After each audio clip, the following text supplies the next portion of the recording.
जन ले हो मातु कलंक करुणा पर हरो अवसर नहीं। दुख सुख जो लिखा ले लार हमरे जाव जह पाओ नहीं। सुने उमा वचन विनीत कोमल सकल अबला सोचही। बहु भांत विदेह लगाए दूषण नयन बारे विमोचही।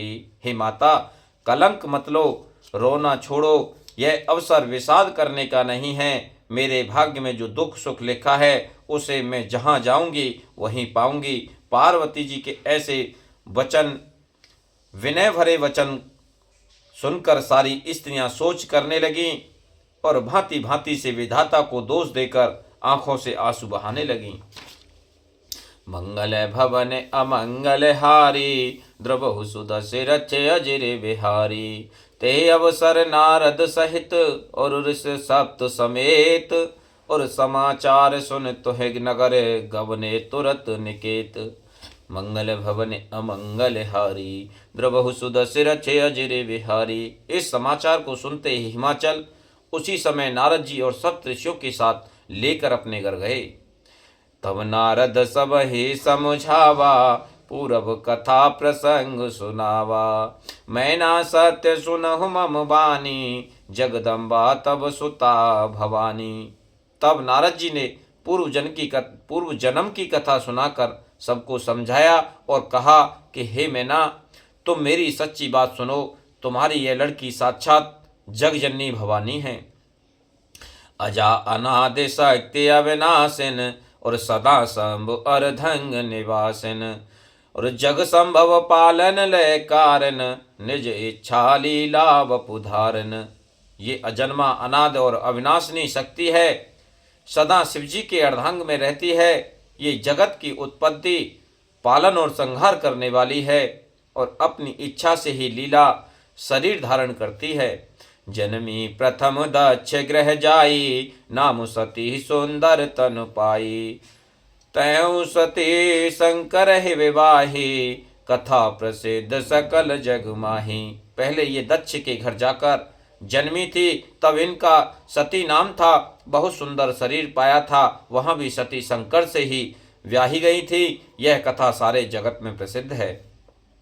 एक बार आवत शिव संगा, देखो रघुकुल कमल पतंगा। भयो मोह शिव कहा न कीना, भ्रम बस वेश सिय कर लीना। एक बार इन्होंने शिव जी के साथ आते हुए राह में रघुकुल रूपी कमल के सूर्य श्री रामचंद्र जी को देखा। तब इन्हें मोह हो गया और इन्होंने शिव जी का कहना न मानकर भ्रमवश सीता जी का वेश धारण कर लिया।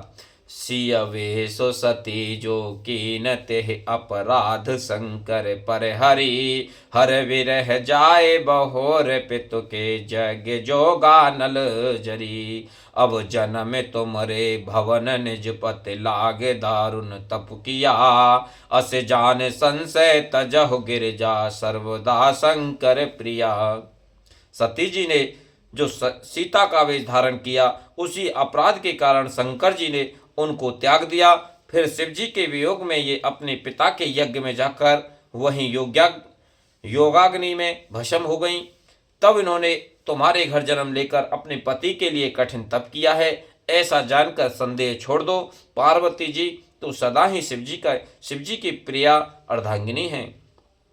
मंगल भवन अमंगल हारी, द्रवहु सुदस्य रचे अजिरे बिहारी। सुन नारद के वचन तब सब कर मिटा विषाद, और छन महु व्याप्यु सकाल पुर, घर घर यह संवाद। मंगल भवन अमंगल हारी, द्रवहु सुदस्य रचे अजिरे बिहारी। तब नारद के वचन सुनकर सबका विषाद मिट गया और क्षण भर में यह समाचार सारे नगर में घर घर फैल गया। तब मैं नाहिमवंतु आनंदे, पुन पुन पार्वती पद बंदे। नारे पुरुष शिशु जुवा सयाने, नगर लोग सब अति हर्षाने। तब मैना और हिमवान आनंद में मगन हो गए और उन्होंने बार बार पार्वती के चरणों की वंदना की। स्त्री पुरुष बालक युवा और वृद्ध नगर के सभी लोग बहुत प्रसन्न हुए।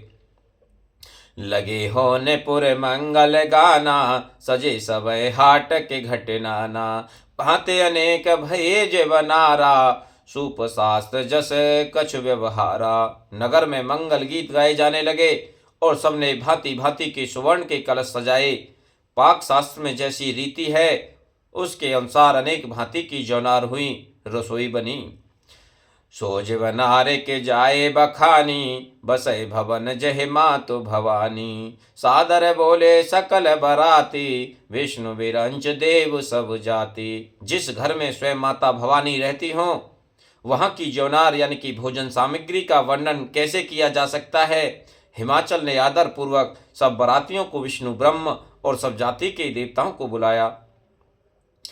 विविध विविध भांत बैठी जवनारा, लागे परसन निपुण सुआरा। नार वृंद सुर जेवत जानी, लगी दैन गारी मृदुवानी। भोजन करने वालों की बहुत सी पंक्तें बैठी, चतुर रसोइये परोसने लगे।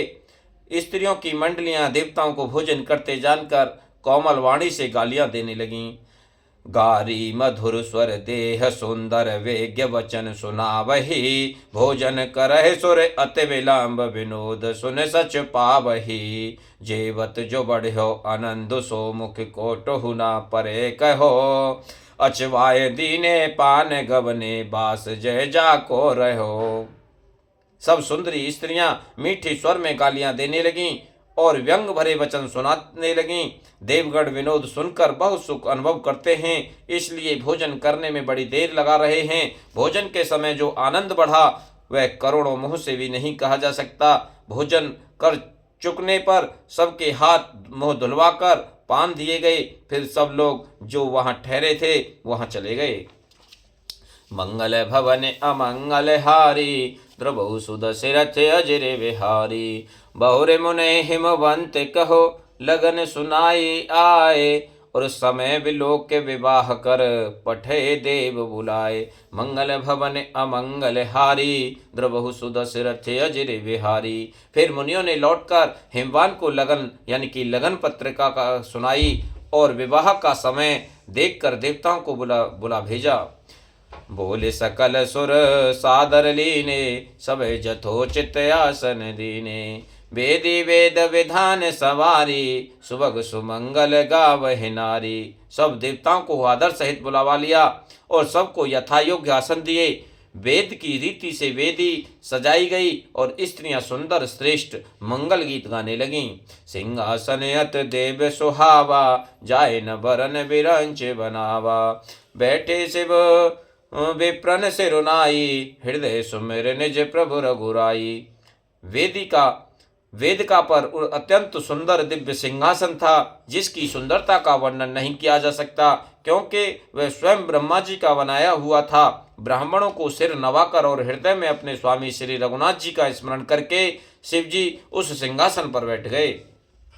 बहुरे मुनीशन उमा बुलाई, कर सिंगार सखी ले आई। देवत रूप सकल सुर मोहे, बरने छवयस जग कवि कोहे।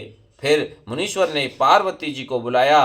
सखियां श्रृंगार करके उन्हें ले आईं। पार्वती जी के रूप को देखते ही सब देवता मोहित हो गए। संसार में ऐसा कवि कौन है जो उस सुंदरता का वर्णन कर सके। जगदिम्बिका जाने भव मा भामा, सुरन मन हिमन कीन प्रणामा। सुंदरता मर जाद भवानी, जाय न कोटो बदन बखानी। पार्वती जी को जगदम्बा और शिव जी की पत्नी समझकर देवता मन ही मन प्रणाम किया। भवानी जी सुंदरता की सीमा है, करोड़ों मुखों से भी उनकी शोभा नहीं कही जा सकती। मंगल भवने अमंगल हारी, द्रवहु सुदशि रथ अजर विहारी।